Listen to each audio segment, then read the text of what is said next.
Well, good morning, everyone. Happy Wednesday to you all. And it's such an honor and such a delight to be able to see you all today. And I'm excited that we get to have daily devotions together through Redeeming Life Fellowship. And if you've been following along with the reading plan, you know that we've been taking this journey with Peter and with Paul through the book of Acts, and watching and learning about what happens when these disciples are tasked with bringing the good news of God's grace, the good news of Jesus Christ, the gospel, and taking it to all the world as they were told to do so, as they were commissioned in Acts 1:8, that they would be his witnesses in Jerusalem and Judea and Samaria and to the othermost parts of the earth. And that as we follow along the story, it just goes out further and further and further. And we're watching about what happens when the seed of God's word, the good news, the message, goes to seed into people's lives, into families, into neighborhoods, into communities, and how there's a lot of different responses, where sometimes it's met with hostility and persecution, or sometimes bewilderment, or great fear, especially when they see these miracles, these awe-inspiring miracles that they've never seen the likes of. And they're just amazed, as they were in Ephesus just a few days ago, about what's happened and what the sort of power of God that's demonstrated, this living power that's demonstrated through the lives of these believers. And so I hope you've been enjoying Acts as much as I've been enjoying it, because it is full of intrigue and wonder and just profundity that still blows my mind about what it is that God has done, to not just that he just hasn't just done for his people, but that he's working through his people. So that as I'm sitting down to read a book like Acts, I'm learning something about what it means to be a disciple, what it means to be a Christ follower, what it means to be a part of this thing called the church. In what ways is Luke demonstrating for us what it means to be able to live as followers of Jesus? Which, if you're not a follower of Jesus, then I don't know why it is that you would ever want to be part of the church. And that if you do, in some way, shape, or form, consider yourself a Christian or a part of a church, even our church, in some way or another, in some fashion, that has to mean that we're devoted to following Jesus and to carrying out the work that he's called us to do. So, but with all of that said, we're going to have a short passage here in Acts 20, verses 1 through 12. Acts 20, verses 1 through 12. So a very relatively short passage today, so you're welcome. I hope you enjoy it.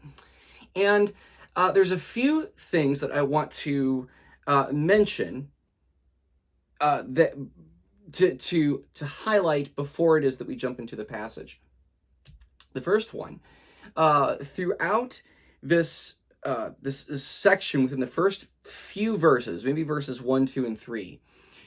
So this is about the time a good many scholars agree that it is about within that framework, in those few verses, that it is about that point, it is assumed or deduced that this is where and when Paul is actually sitting down to write the book of Romans, the book that we're going to be getting into as soon as we finish up Acts.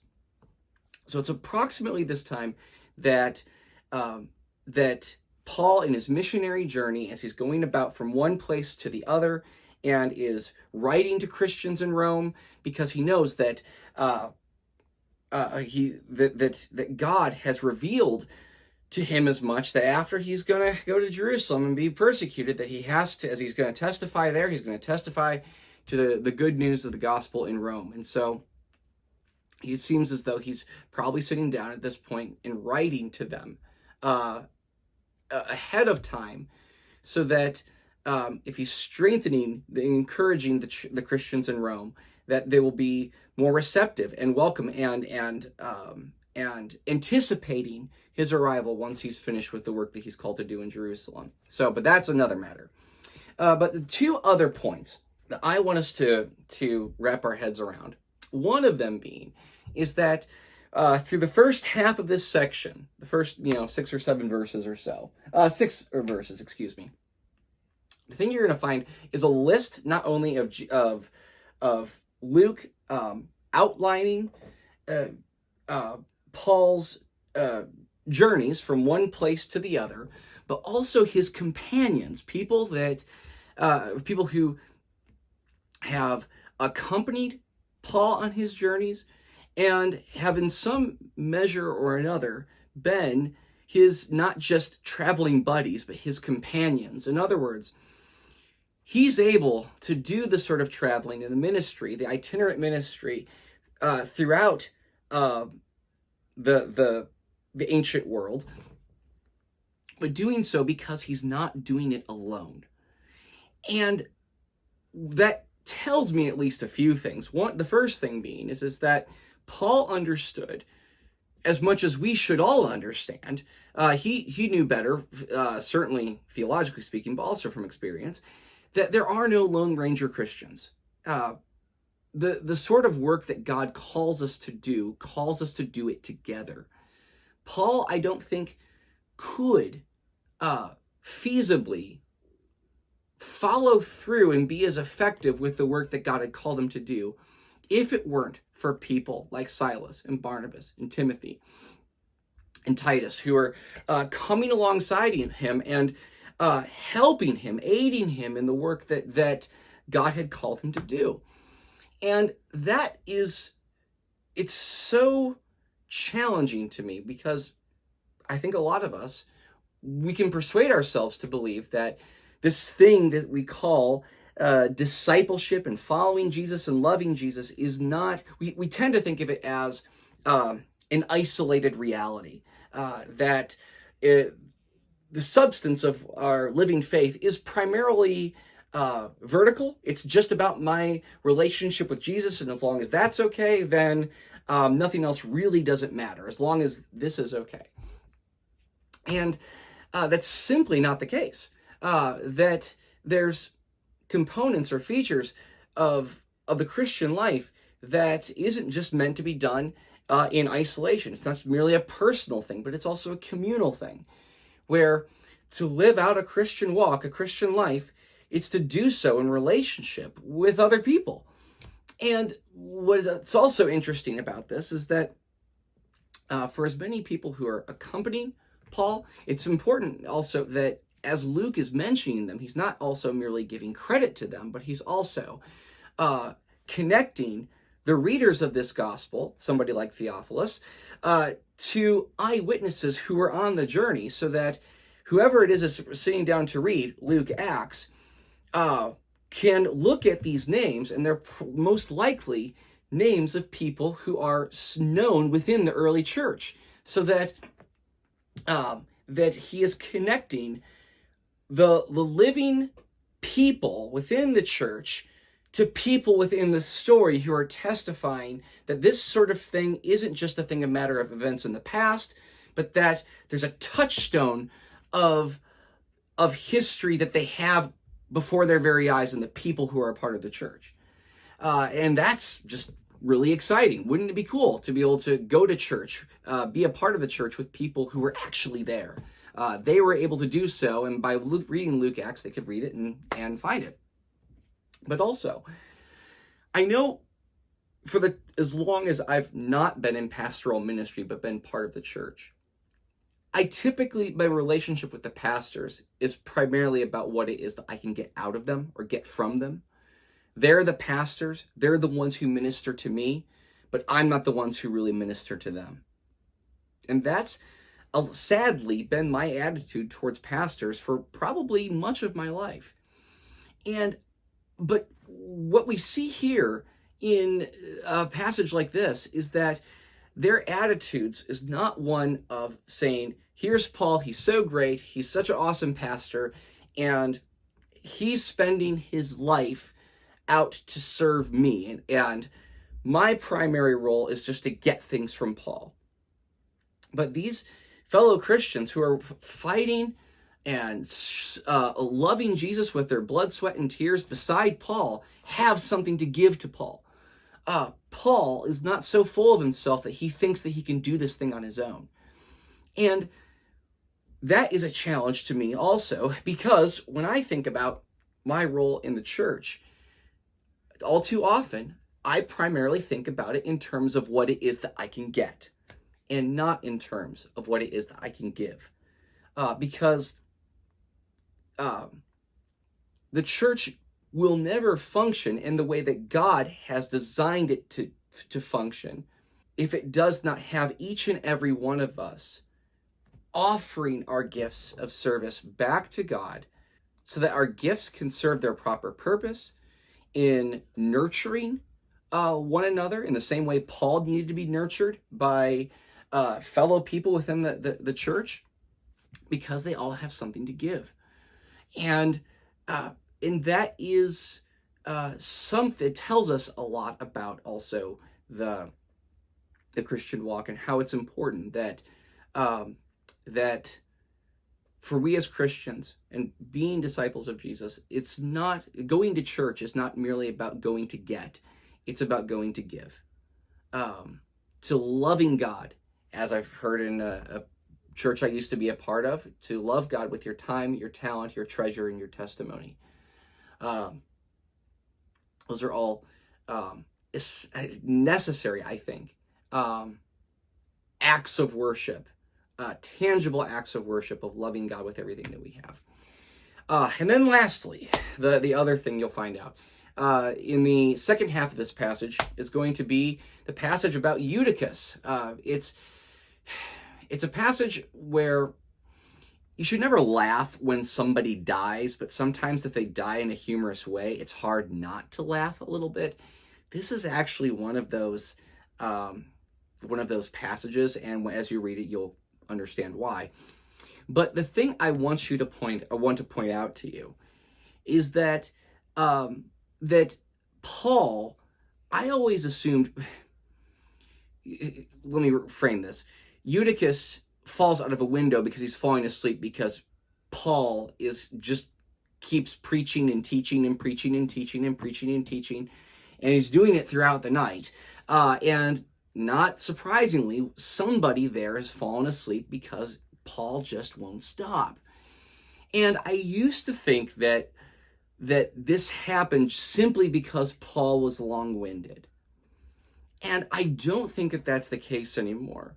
Primarily because the thing that Luke notes as we're reading through this passage is that Paul does not know, it seems to him more likely than not, that the people that he's with, that he is never going to see them again. In that he knows that he's departing the next day. He knows that his time is short, and he's making the very best of the opportunity that he has before them. So that he's writing, he's conveying to them the truth of the gospel and expounding on it in such a way that that he knows he's not going to have the opportunity to do so. And that is also another challenge for you and for me, for us to think about. Do we think about our time and our opportunities in the same way that Paul does? That are we the sort who always presume that there's going to be another time, there's going to be another occasion, there's going to be another opportunity to be able to follow through with what God has called us to do? And Paul knew that his time and opportunities did not come in a limitless supply. In that whatever time and opportunities that he had, that he could find, he wanted to be faithful to God in making the very most of each and every opportunity. He would not let his time and his energy and his opportunities go to waste. And so that should challenge us, and to say, okay, is our time, opportunities, and occasions, and our energies going to waste because we think of them in terms of limitless supply? Paul did not. And I think we should be encouraged to be able to serve and to live like Paul, who makes the most of every opportunity because he knows that it's not limitless, but that he wants to be able to say, God, here's the time and the opportunities that you've given me, that you've entrusted to me, and as you've entrusted to me, I've made the very best that I could of them. And that's what being, at least an attitude of real discipleship and real stewardship of what God's done with us. But I have spoken too much. We need to get into Acts chapter 20, verses 1 through 12. So let's read. When the uproar had ended, Paul sent for the disciples and, after encouraging them, said goodbye and set out for Macedonia. He traveled through that area, speaking many words of encouragement to the people, and finally arrived in Greece, where he stayed for 3 months, because the Jews made a plot against him just as he was about to sail for Syria. He decided to go back through Macedonia. He was accompanied by Sopater, son of Pyrrhus, from Berea, Aristarchus, Secundus from Thessalonica, Gaius from Derbe, Timothy also, and Tychicus, and Trophimus from the province of Asia. These men went on ahead and waited for us at Troas. But we sailed from Philippi after the Feast of Unleavened Bread, and 5 days later joined the others at Troas, where we stayed 7 days. On the first day of the week, we came together to break bread. Paul spoke to the people, and because he intended to leave the next day, he kept on talking until midnight. There were many lamps in the upstairs room where we were meeting. Seated in a window was a young man named Eutychus, who was sinking into a deep sleep, as Paul talked on and on. When he was sound asleep, he fell to the ground from the 3rd story and was picked up dead. Paul went down and threw himself on the young man and put his arms around him. "Don't be alarmed," he said. "He's alive." Then he went upstairs and broke bread and ate. After talking until daylight, he left. The people took the young man home alive and were greatly comforted. So not only of course, to be sure, Eutychus is a primary example of why it's so important not to fall asleep when someone is giving a sermon or a teaching. And also, for some of us, some of the inherent dangers about when a teaching or a devotional goes a little bit too long. But leaving all of that aside, it is amazing to me also that the importance of what Paul is doing isn't merely just about opportunities to use as much time as teaching as possible, but that even then it would not distract him from the work of being God's hand of healing and resurrection even among their people, so that that every time they look at somebody like Eutychus, that they can see a living, breathing testimony of the power of God in their midst. And that is the sort of thing that that strengthens the kind of living faith that God desired for this church and that God desires for us.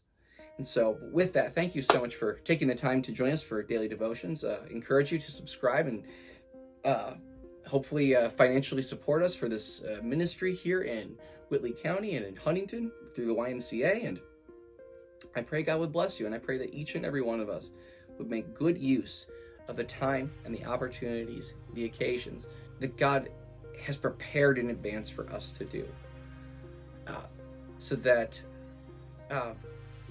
that we can actually glorify God to the very best of our ability in working well with the gifts that He's given us. So God bless you. Take care, and I'll see you next time.